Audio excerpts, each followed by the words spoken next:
సీత రాముడితో ఇలా చెబుతోంది. నరవరా, నా మనస్సేమిటో నీవు నీ మనస్సులో ఎరిగి కూడా ఇలా పరుషమైన మాటలు ఎందుకు పలుకుతున్నావు? నా ఎడల ఎలాంటి పాపమూ లేదు.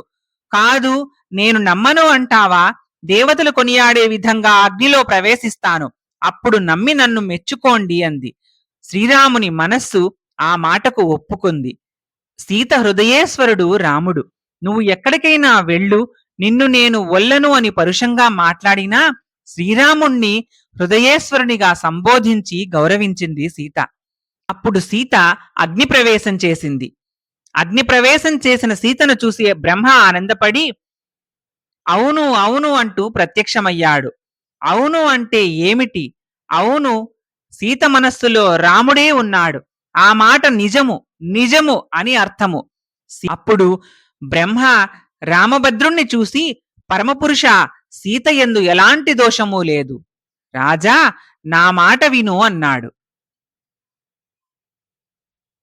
ఆ విధంగా పితామహుడైన బ్రహ్మ పలికిన మాటలకు వానర రాక్షస సేనలు రెండూ ఆనందపడ్డాయి. ఆ తరువాత అగ్నిదేవుడు ఆ సీతమ్మను స్వయంగా తీసుకుని వచ్చి, పరమ పతివ్రతాభరణంబగు ఈ భూపుత్రిని స్వీకరించండి రామా అని రామునికి అప్పగించాడు. ఆ సమయంలో దశరథ మహారాజు ప్రత్యక్షమయ్యాడు.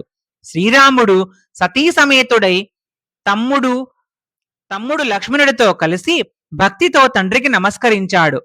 వారిని కౌగిలించుకొని వారి దుఃఖాన్ని పోగొట్టి వెళ్ళాడు దశరథుడు.